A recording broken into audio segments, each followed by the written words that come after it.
I need some coffee. Hold on a second.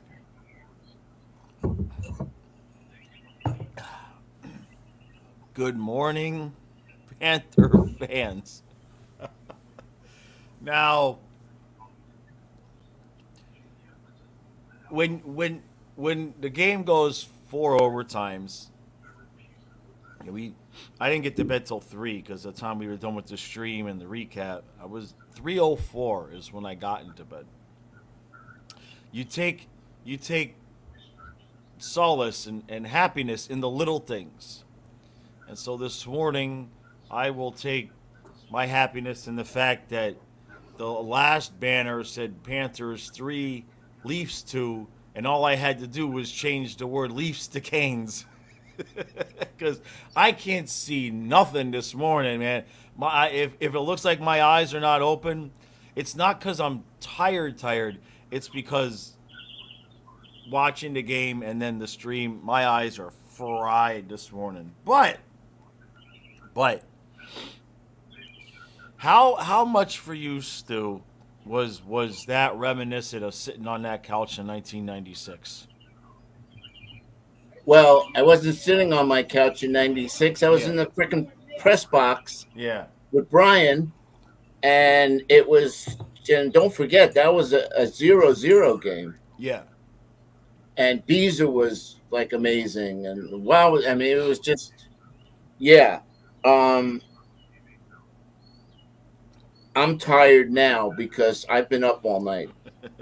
I was so juiced up from that game, and after the game was over, I thought, well, maybe I'd, just like, shh, be able to like start decompressing. Well, it's Should now I eight. tell my story of how I decompressed? No, it's now eight. We know the story. It's a repeat. Rinse, wash, rinse, and repeat. Let's just say there was a naked body in my bed at 3 in the No. morning. That missed me. She missed me. So I got to bed at 3:04, but that ain't when I got to sleep. Continue with your story, Stu. This video is going to be a little choppy because No shit. I'm working with half a brain, and so are you. But we're dedicated to producing content for Flying Fluffy Hockey, the #1 Panther podcast, Panther fan podcast. Just forget it. Anyway, guys, we're here. Listen, we said it before the series started that this was going to be a war, and I think you saw an intense battle last night. I don't remember other than the Panther Colorado overtime. I think the longest overtime that I've seen or whatever was the Islanders Washington when LaFontaine scored. Other than that, I mean, they said it was the 6th longest game in NHL history. And it's interesting because in the third overtime, there was a period there for about 5 minutes where they kept knocking it down. It's like, I guess that's when everybody scores because this is now the 10th, it's now the 9th, it's now the 8th, it's not the 7th. So I guess that's usually when everybody scores, is usually around late in the third overtime. Well, you sent me that article. It was the Red Wings and whoever, 1936. Jeez. 5 overtimes. So we almost got there. We almost got there last night. We played 2 games and an extra period. 2 games in overtime. Yeah. So we're halfway into game 3. What's that? I said we're halfway into game 3, man. Yeah. Kachuk made a comment about that, about the 2 games. Anyway, so this is the game review. Yeah, like we can remember what the hell just happened. So, my take on the game, we came out like I was hoping we'd come out, like all of us were hoping we'd come out. We came out with some intensity. Yes. That week layoff we didn't come out rusty. And Bob didn't let a goal through the 5-hole in the first 2 minutes. So after the first 2 minutes went by, and Bob had made a couple of saves, I was like, okay, here we go. Here we go.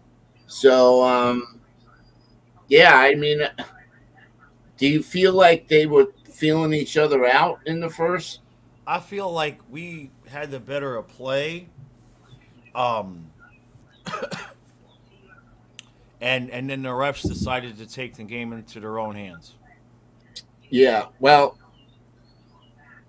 that really disturbed me because before Stahl tripped whoever, and it was a trip, Yeah. I thought that this was going to be good, that the refs weren't going to get involved and change the dynamic of the game, because when they make the calls, it's changing the dynamic of the game.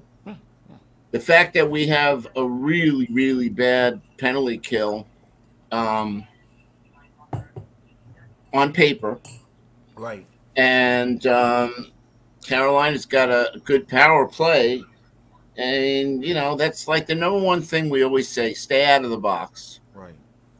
But Carolina got away with a whole bunch of penalties, at least 3 that were quite obvious, takedowns, and but okay, so Stoll gets his penalty. All right, we're just being realistic here. It was a cross check. Yes. But it was the type of cross check that goes on every single game, in almost every scrum, every battle along the boards. Guys cross check. Yeah. For the referee to call it when we're down a man already, Insanity. in a semifinal is ludicrous. Unheard of. Yeah, it's just, and it's almost like when the referee was making the call. I mean, when he was announcing the penalty, it's almost like he was giddy. Yeah, I I know don't what know. you mean. I don't know if you saw his face or not, but it's like, hey, I'm the boss. Right. And that's one thing.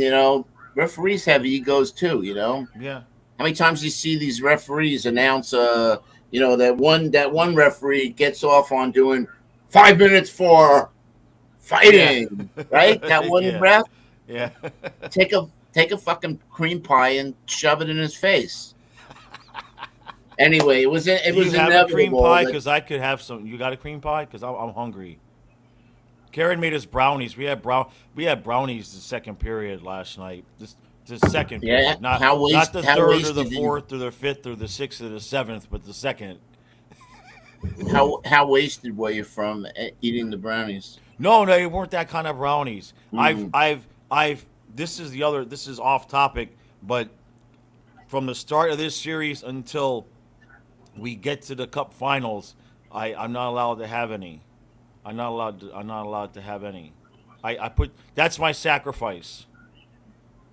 So continue your story. Yeah, so we did a really good job. Or I should say, Bob did a really good job keeping the puck out of the net for most of those, because the penalties were like right on top of each other. Yeah. It might have been like a 15, 20-second difference. Yeah.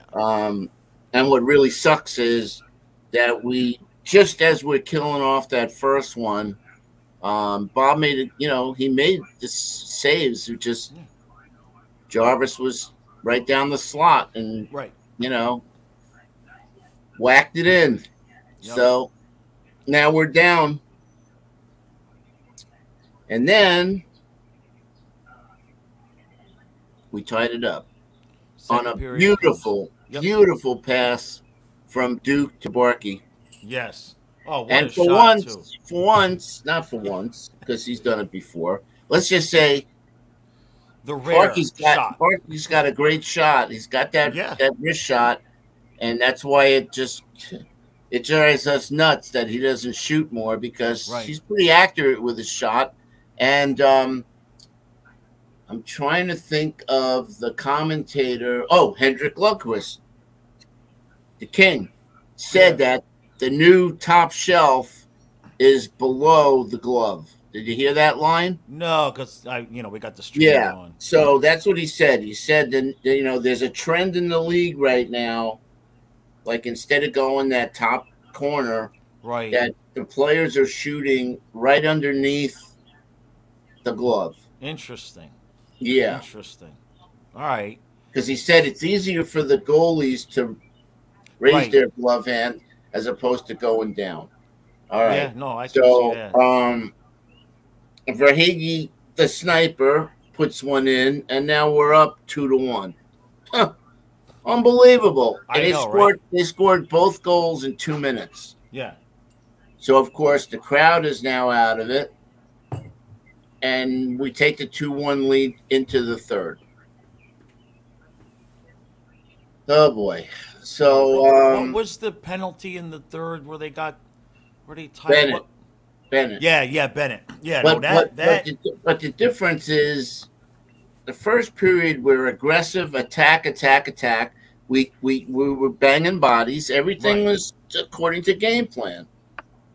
I don't understand. It's just like the Toronto game when we were up 2-0. They just like play to protect the lead, and that's not Panther hockey. Whoa, it is now, bro. Well, I mean, it is now. I mean, when you think about it, that's what we did to the Leafs. You know what I mean? Especially, I think it was game 2.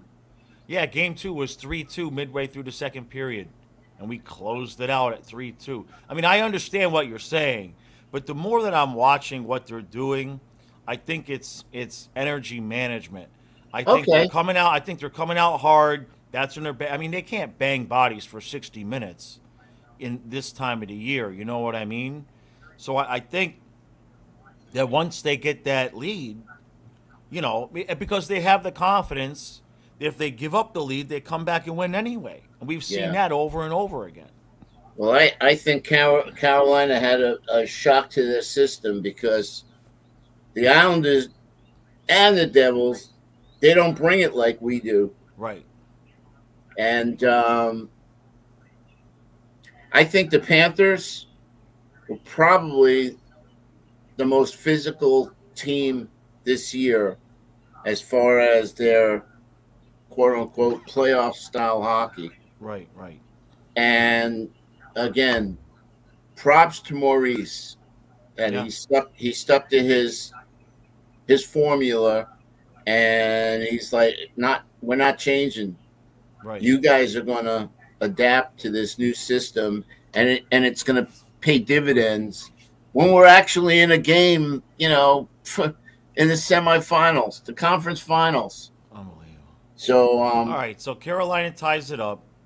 So Carolina ties it up 2-2, and now the marathon starts. Back and forth, icing. Oh, both teams, lots of icings, and one difference. Again, props to the centers because we were winning some important face-offs. That's obviously a key, especially in. I won't say. It seemed like both teams were winning the face-offs in their defensive zone. It was odd. It was like nobody could win an offensive zone draw. Right, and that's funny because I was texting Brian about that. Boy, it would be nice for Barkov, was who I was talking about. Yeah. If he could start winning some offensive face-offs, yeah. And he was. We were just not, we were not burying our chances. And we had a lot of them. Yeah, we did. We had a lot of them. Well, let's talk about the goal. Okay. Let's talk about the goal. Now, I have a theory on it. Well, I have two theories. Number one, actually three theories. So it's really short.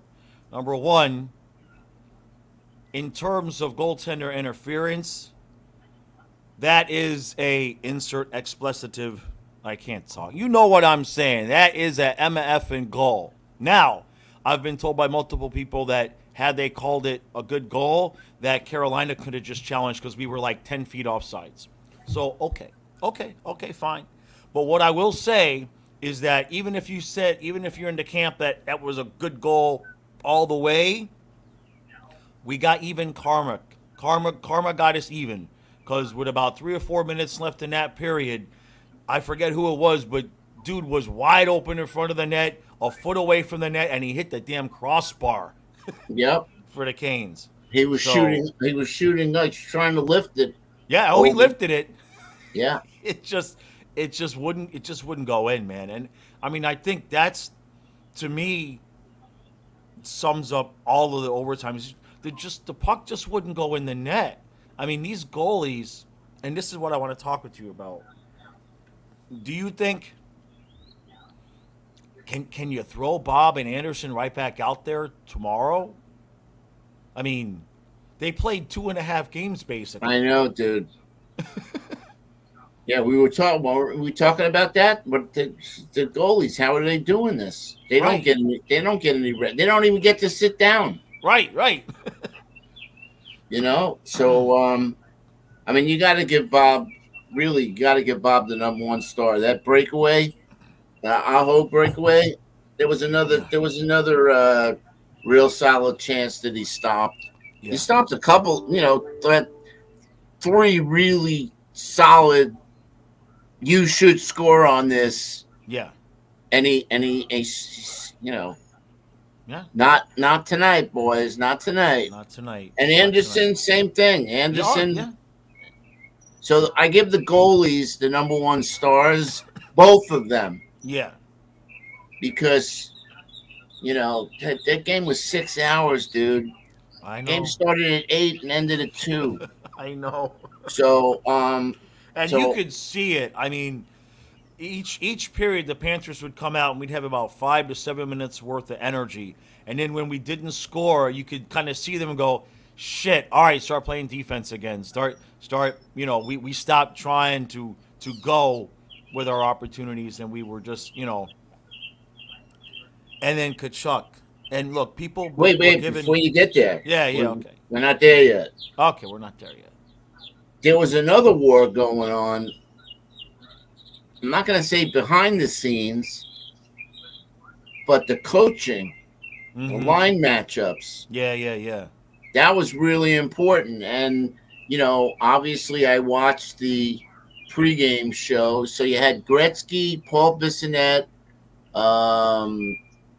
TNT's guy, Anson Carter, and Hendrik Lundqvist. Yeah. And they were talking about Brindamore matching up Jordan Staal and Barkov. Which is what Billy told us he was going to do. That's right. Yep. That's why Billy is on the NHL Network. Right. Because, and listen, guys, what other podcast gets a guy that makes buku bucks for the NHL Network? Flying Fluffy Sports gets him. Anyway, so yeah, I was thinking about that. The line combos were, you know, important. And to that point, I got to give that fourth line credit, man. I mean, Colin White in overtime, especially 4, 5, 3, 4, and 5, in periods 3, 4, 5, whatever the hell it was, the last 3 periods. I mean, he was out there. He whatever he's not done over the course of his career, and been a disappointment for being a first-round draft pick, he made up for it last night. Because when nobody else had the energy to go in there and go back and forth and dig out, Colin White played a hell of a game last night, man. So did Lundberg. Yeah. I thought it was so important to get him back. He just has that it factor that rubs off on the rest of his all of his teammates. Did you see the shot of Mark Stahl on the bench after he blocked the shot? He blocked the shot. This was, I believe that this was the 7th period. It was either the 6th or the 7th. He blocks the shot. He can barely get off his leg, right? I mean, he's okay, but he gets to the bench and he sits next to Mahura and he rests his head on Mahura's shoulders. And it was just funny to see this old man resting his head on this young kid's shoulders. It was a hell of a moment. I got Yeah. a kick out of that. I actually thought that Lumberg might get the winner because he Well, was he kind he of was did, but whatever. he was a ball of, it was a ball of energy in the third and Yeah. even the fourth overtime. He was the Yeah. guy with the most Well, yeah, jump. he hasn't played. But we were talking about where's Chucky? Where's Waldo? No, where's Chucky? Right? Chucky, kind of. I'm not gonna say disappeared, but I got an alternate take on that because I was okay. watching because I was seeing on Twitter people doing their thing, and like you like to do a lot of times, you'll watch away from the puck, and I saw him, and I mean multiple times. It almost looked like he was trying to play the Barkov role, part two, because I saw him where he might have maybe had an opportunity to attack. I saw him start backing off to play defense instead. So Okay. I get what people are thinking, that they're only looking at his offensive part of the game, I think, when they're criticizing him and not watching what he's doing away from the puck. Just my opinion. All right. Just my opinion. From what I saw, he was making the decision to play a lot of defense. That's a good observation. I wasn't paying attention to that. Right. But I know we jumped around and need to talk about the Sam Bennett hit. Me personally, I don't think that was boarding. I think it was No. just a crushing hit. But there again, the referees got to stick their nose in things. I mean, the problem was the puck wasn't there. That to me is what I think got that called. The puck was long gone. The problem for me is I mean, go ahead. that there were infractions. Yeah. That the what about Forsling getting high stick in the face? Yeah. No call. Well, and then they called. Who'd they call for some weak ass hook? Who'd they call in overtime, in the last overtime? Toronto. Canes had a power play, and it was just like out of nowhere. We had played like three straight periods with nothing. There shouldn't be any power plays in overtime. I'm sorry. Yeah. Let the guys play and don't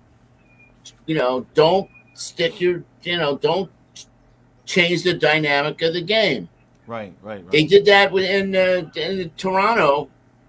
And I don't know if it was the clinching game or whatever. They basically put their whistles away and said, unless it's so flagrant, right. We're not going to call squat on for either side. Right. But anyway, let's just get to the winning goal. I've said it 1,000 times. Defenseman blindly passing. Yep. It wasn't behind the net. It was, up the boards. Yeah. But Burns, a 20-year veteran, makes a mistake like that, and bang, bang, it's in the net. Yep. Happens so fast, and that's playoff hockey. That's it. Defensive mistakes. Everybody did not want to be the GOAT, not the greatest of all time GOAT. Yeah, but they didn't want to be the guy that caused their team to lose.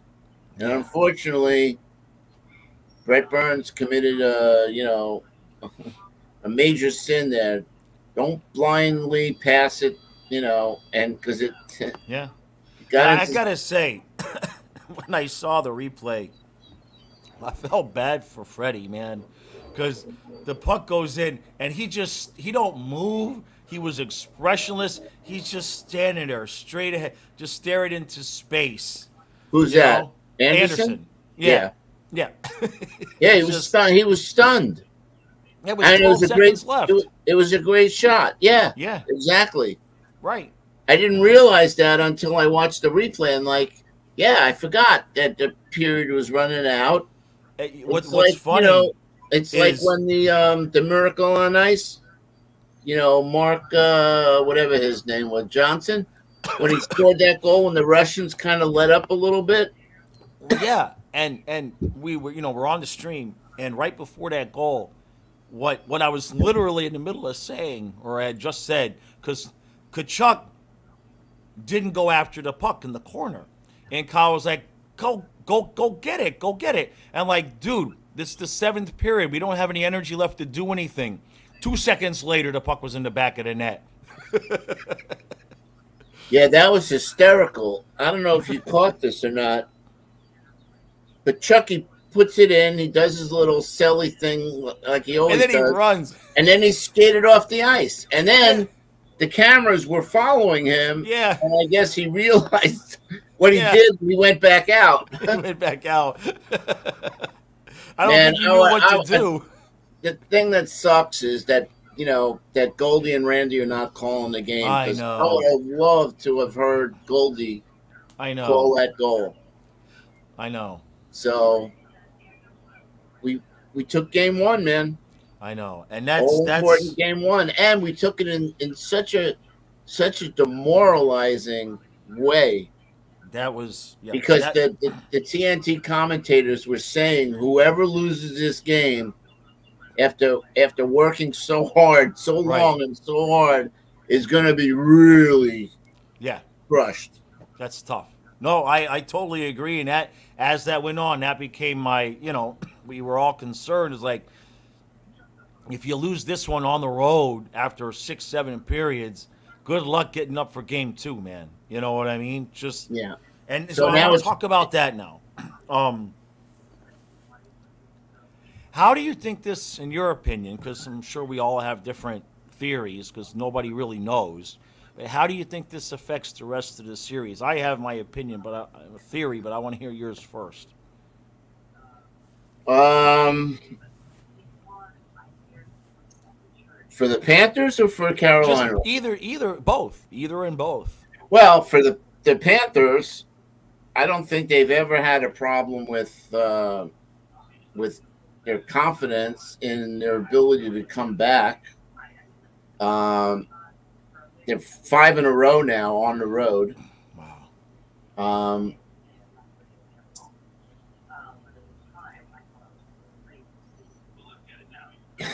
I will say this. I'm going to go out on a limb here, guys. Okay. I'm hearing it. I think we could take – I think if we, come back out on tomorrow. Sunday. Today's Saturday, so it kind of. Today's Friday. Oh yeah, today's Friday. Yeah. It so was last night. Last night was Friday too. It's been Friday for a long time, bro. Now obviously the pressure's on Carolina, but I mean, if we focus and take and then just come out like we did, and maybe we score a goal. It's unfortunate. It's unfortunate that both penalties were called. I would like to just see no penalties and 5-on-5, because I still say we're the best 5-on-5 team. They only scored their goals in the power play, and one was after they just killed off a 5-on-3. We literally held them scoreless for 7 periods, 5-on-5. Okay. Right. So now, in terms of how I think this is going to affect things, this is one possibility. I don't know what you're going to do with the goalies. Leave that up to the goalies and the coaches. I mean, on one hand, I don't want to, Bob played a lot of hockey. On the other hand, I'm not so sure I want Ronta versus Lyon. I'm not so sure on that. But if we have to do it, we have to do it. But in terms of the skaters, I think if both teams come out and just don't have the gas to play defense, we're going to win that game, because we've got the higher end offensive talent. Yeah. If it becomes a game where there's a lot of chances, and we've got guys that put the puck in the back of the net, in my opinion, we only need one more than the Canes. It's not like some huge disparity. I'm not trashing the Canes.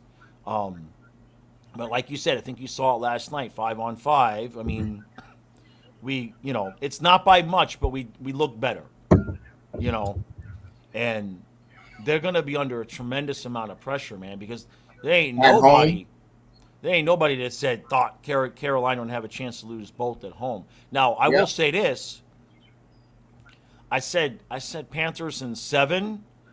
I didn't realize it was just talking about game 1. Listen, all you young guys, Oh, remember you watched a historic game last night. yeah, yep, It yeah. was wild that Wayne Gretzky predicted Kachuk was going to get the winning goal. Is that right? Oh, Which period? wait, wait. Timeout. Yeah, Did okay. he? I don't No, know, man. I don't know. But Gretzky talked about Duke. He was right on about Duke's importance. He was right on about a few things. I like the TNT crew a Oh lot yeah, better than the yeah. ESPN crew. And this is Um, just uncharted territory, man. I don't know if it's ever happened in the league this way, where both teams had 5-6 days off and then played a long game like this.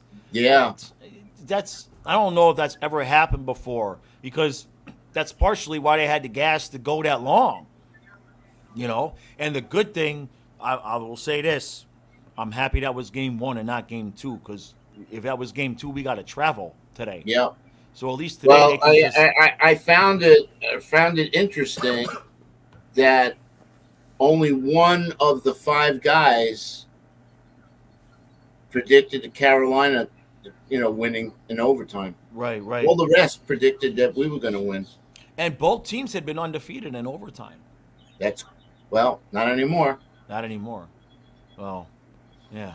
I think Jeez. that the hockey world has their eyes wide open now. Right. That Florida might have kind of sort of backed in, that we didn't have that dominating regular season like we did last. And I'll just say this: not maybe. We learned our lesson through defeat, through embarrassment and defeat last year. Yes.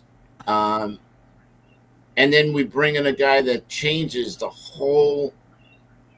I'm using that word dynamic again, but Matthew Tkachuk has changed this franchise. For someone that's been around as long as I have, we have never had a player. Hey, again, Pavel Bure was a superstar on the decline, Right. not playing with a really good team around him. Yeah. But Matthew Tkachuk just makes everybody better. Yep. So maybe he had 16 points going into the game last night, but he hadn't really done anything in those last 2 or 3 Toronto games. Right. No, I get it, but we're also how many games? I guess that's 1, 2, 3, 5, 6 games in a row of only allowing 2 goals. Yep. So, Yep. And Bob's winning these games without us having to get 4 goals. and the other thing that I see Kachuk doing a lot of that I don't think people are paying attention to is exactly what Maurice has preached, which is the player away from the puck. I see him do a lot of skating to get himself into position to be open to receive a pass. And I know that might sound overrated or whatever, but I just don't agree when people are saying he's not playing well. He's just not scoring that much. But I'm watching his play away from the puck, and I'm telling you, he's No, fine. I agree, and that was a great observation that we didn't talk about until you said it. Right. Same thing with Duke. Oh my God, Duke. Duke broke up a couple of plays. Yeah, he is back Hayden. checking. I mean, every shift he is back checking. It's crazy. And all that credit goes to Maurice. Yeah. Mm-hmm. In fact, Chucky has come out and said that Maurice has made him a better player. Yeah, he did say that. Yeah. So So now, did everybody catch Barkov Selly? yes. When was the? He's only done it a few times in his career, where he's reacted like that with such energy Right. and passion. You know, normally he just raises his stick and la di da, and I scored. But Right. man, that was really, really cool to see. I think he's obviously a smart player. He recognizes the spot they're in right now. You know what I mean? I mean, we're 7 wins away. Yep. Okay? So I mean, if Barkov, if that goal last night kind of spurred him on, and he could pop a few more in. Yeah. Duke, Duke got assists on both of those On goals. both goals. Right. Great Right. passes. You know, the first one to Barkov was good. Excuse me, but the second one to Verhage, I think that was even better. Oh, excuse me. It's okay. Listen, it's like hard for me because I want to say it, but I don't want to say it to jinx it. Right. No. Let's just take it one game at a time. let's just go game 2. We guaranteed a split, but just like in Toronto, we can take game 2. Right. You know, the key to game 2 right now is so we broke that string of the first one that scores wins the game, right? Yeah.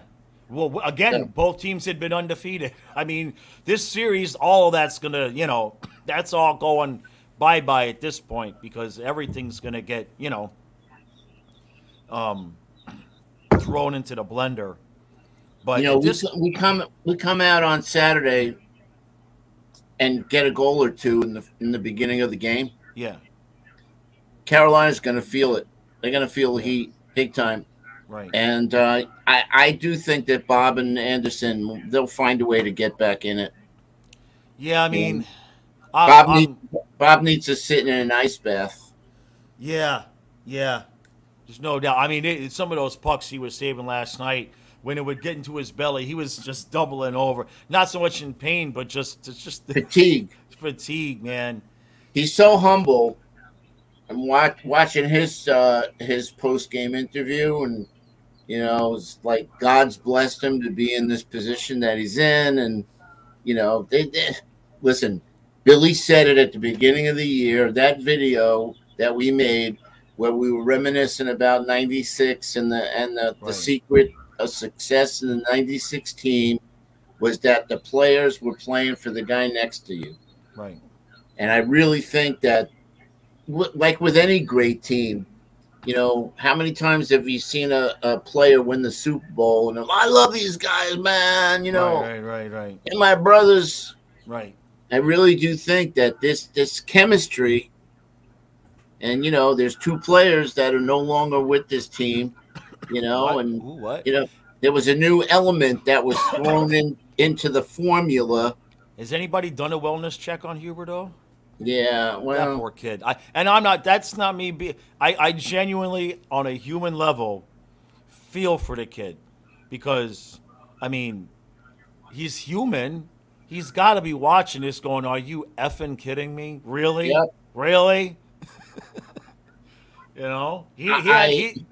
Anyway, I don't want to get off topic, but just every once in a while that thought pops into my head where I just I feel bad for the kid. Unfortunately, they didn't get it done with him. Right. Yeah, no, it's true. They got a guy that just started a chain reaction. Remember what he said. He hadn't even stepped on the ice yet. Right. All right? They traded him. The first time that they interviewed him, well, I bring some swagger. I got that swagger, yeah. And a confidence, and hopefully it will rub off on some of the other players or whatever, to paraphrase what he said. Yeah. And talk big, back up big. Amen. One thing to say, like Muhammad Ali, I'm the greatest of all time. Yeah. You know, He and backed it then up. he backed it up. It's one thing. How many people would say, "Oh, the Calgary fans like Kachuk disappears in the playoffs." Really? Could have fooled me. Yeah, no, that narrative's dead. All So right, so Kyle and I somehow will be back tonight streaming the Western Conference game one, and hopefully that one only goes 3 periods. So, and then enough. I will have the podcast out at some point today. I know that the crash is coming. Like, we all know that we're going to have to catch up on that sleep somewhere, but you just never know when that moment's going to hit you. You know what I mean? Right now Yeah. we're on adrenaline. Well, I'm I'm about to start work. Thank God it's a Friday. Yeah, you got to But work. So do I, but I'm totally wiped, bro. I know. I Yeah. told you, my adrenaline was pumping, and I'm getting text messages. Now listen, I have two sisters Right. that really could care less about hockey and the Panthers. Both of them were watching the game, Right. and both of them were texting me like, "I can't believe it. Right.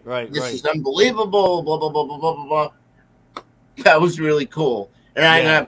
I got Brian texting me. He's on, in LA. It's really weird.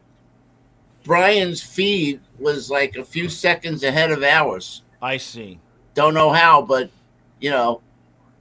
like right before Kachuk scored, On I your get end. a text that says "finally," Right. and so that's I found that very, very odd. So yeah, got to give credit to Maurice, man. Yep. We were wrong. And all of you guys. Well, we were right, and then we were wrong because we liked him at first, and then we didn't like him so much. So we should have. The lesson of this season, especially if this continues on this arc, is next year, whatever shit we say in the preseason, we just stick with it because that's what Maurice did, and we all know what I said, and so that's the lesson to be learned. It's like when you say it, just stick with it and gut it out, and then figure out if you're right or wrong. But yeah, no, I mean, everybody was ready to get rid of Maurice, and Bob. Well, Bob earned that. I mean, I've never seen Bob play so poorly in the beginning. I mean, he looked done. He was bad. Like, I could have scored on Bob the first 20 games of this season. It just we don't even know who that guy was. And that's the other thing is I don't know who the guy in the Ekblad jersey is, but send me the business card to your massage therapist or something, because all of a sudden, I mean, he's nowhere near what he was during their season, and that's in a positive way. So let's not talk about anything other than the next game and then the game after that. Let's not talk about, because I don't understand why you guys want to put that out there. We're not there yet. Okay, so take it a game at a time. It's going to be interesting to see how both teams come out on Saturday. I'm sure Brendan Moore is dissecting the video from last night and putting a compilation together. They have to. I mean, I don't know what else they could have done differently. We're just going to have to change the rules, like I said at the end of the recap. Either going to have to not allow these teams to have 2 defensemen onto the ice at the same time. Going to have to take away the goalie's stick, something, because that's just game 1. What if we do this? I mean, we it's possible. 1 game at a time. 1 game at a time. 1 game at a time. But actually, no. Last night was almost 3 games at a time. But yeah, it's wrap your head around that, guys. Wrap your head around. Montour played almost 60 minutes. Jeez. Normally, it's 26. I'm talking about a heavy workload. Right. Is normally 25, 26, 27 minutes tops. Right. He played almost 60. Same thing with Brett Burns, and he's 38 years old. Jeez. Yeah, and Stahl was out there too. He's no youngster. All the Stahls. Anyway, one more thing. Right. Yep. Got to give props to Forsling, man. You know he took a slap shot in the hand. In that hand. Yeah, he played one shift with just holding the stick with one hand. Yeah, he went and he continued playing. Then he went off, and I figured let's and he comes back again. He's a tank. Absolutely. So, all right. Hit the subscribe button, guys. Want to get to 10,000? We're getting there. I really appreciate everybody coming out for the stream last night. All the super chats, all the support. Genuinely, we had over 250 people at one point on the stream. That's great. It's fantastic, man. All right, everybody. I will see you guys later with the podcast, and then Kyle and I will see you again tonight. We'll be there. We'll be alive.